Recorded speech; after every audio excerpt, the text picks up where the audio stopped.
Hi guys, I did my report on the European heat wave, and I'm sorry that this picture is so bad, so I thought I could just explain it for you. It's a bunch of people in front of the Eiffel Tower with their shirts off, with like no clothes on, no shoes, laying down because they're so hot. If you could see the guy right below my name, he's literally laying down straight down because he's just so hot, and that's the only way you can stay cool. So, the European heat wave occurred in 2003 and affected many people in Europe tremendously. So, some of the causes or the cause of the heat wave. So, it started in June 2003 and continued all the way until mid August. And it started to get really hot in July, like the hottest it was ever in France. And the temperatures were reaching up to 35 to 40 degrees Celsius. And Europe reached these hot conditions because of an anticyclone, which was anchored over the Western Europe landmass, holding back the rain depressions that commonly entered the continent from the Atlantic Ocean. So, as I included this picture of what an anticyclone and depressions are, and we can see that in the anticyclone, all the hot air is being pressed on the ground and none of it's being pushed back up to create rain, which we need. So I included a little quick fact. The European heat wave is one of the 10 deadliest natural disasters in Europe. Here's my next slide. On August 10th, the UK reached its hottest temperature ever, with the temperature being 38.1 degrees Celsius.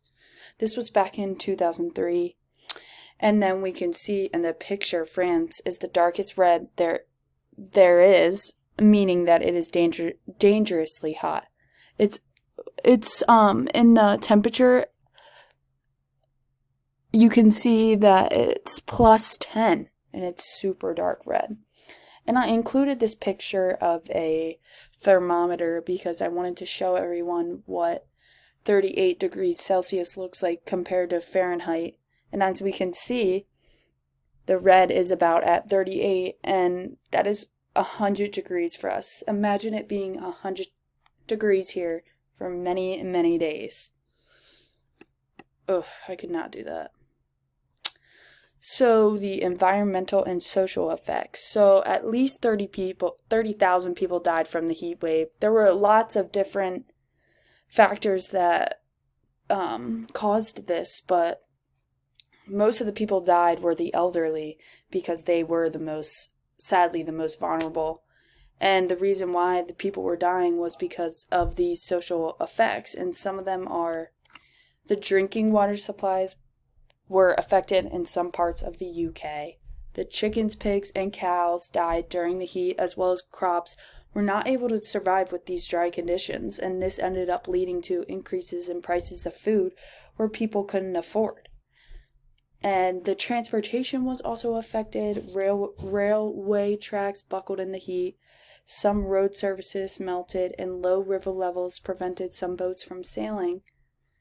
And I feel like a lot of people's transportation in London or the UK, is the train and like underground railroad and all of that.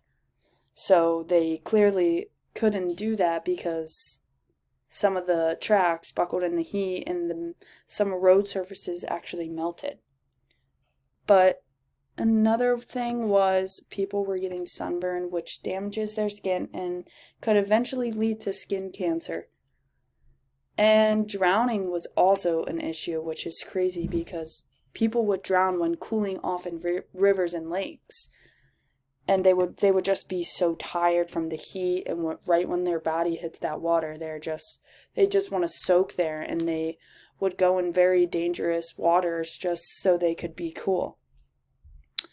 And also a big thing that happened were the forest fires would occur because of the lack of rainfall and dry conditions over time.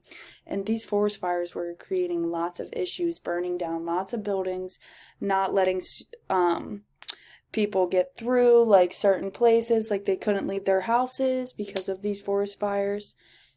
And this picture is, there wasn't a lot of pictures for the European heat wave with people in it, and the pictures that I did put in are very bad quality, but as we can see, all these people during the heat wave in 2003 in the fountain right by the Eiffel Tower, because it was so hot. You can literally see the fountain spraying up the water because all of these people are so hot and they just want to be all together in the fountain. This is another picture with water shooting up from it that people are using to cool down. A little less people, but here's a kind of a better picture, but it's just smaller. And so some of the immediate responses that occurred after the heat wave, where France was requesting aid from the European Union to deal with everything that happened, because they didn't want to be the ones to pay for it in the end, because it was ruining a lot of their stores and buildings and just all of that stuff. And the newspapers, TV channels, and newscasters would inform everyone on how to deal with the heat, which they would do, like newscasters would go out and ask people, like, how are you? Like, are you okay? Like, do you need help? Do you need support? And the people would see on TV how to stay safe during these times and try to avoid being outside for long periods of time. And then that goes into the workers in Europe would work less hours because of the heat, because they couldn't work outside for 8 hours straight, or else they would probably pass out. And the network rail was given speed restrictions for trains when the temperature reached a certain point, which connects to earlier, because we were talking about how the roads melted and the tracks were getting ruined, and this is what will happen. And the trains can't run on the tracks if it's too hot. And then, as a result of this heat wave, two main things occurred. One was a joint Met Office Department of Health project that goes by the name Heat Health Watch. It now gives advance warnings of when it's going to be dangerously hot. And it starts on about June 1st and ends September 15th, which is, I find that good, like, because the heat went all the way until late August, so having those couple extra days of September are perfect. And the other main thing that occurred was the French government put forward efforts to improve its surveillance for people, such as the elderly. In this picture we can see an example of this, who may live alone and may need some support in these times to get around, someone to help them, like they may be too hot, it may be too hot for them to move, like they're just really vulnerable in times like this.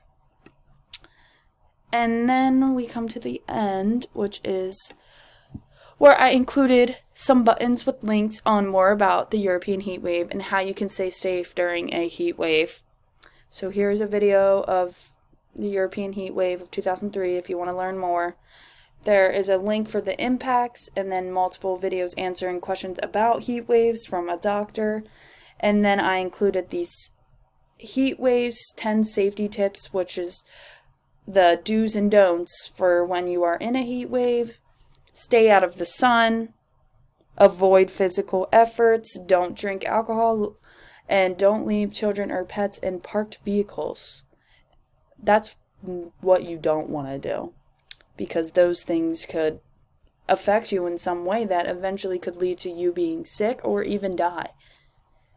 And then some ways you want to stay safe that are do's is keep your house cool, drink water, plenty of water, make sure you're eating enough but not too much, and check on your family, friends, and neighbors, and dress light, because the clothes could really suffocate you from the heat.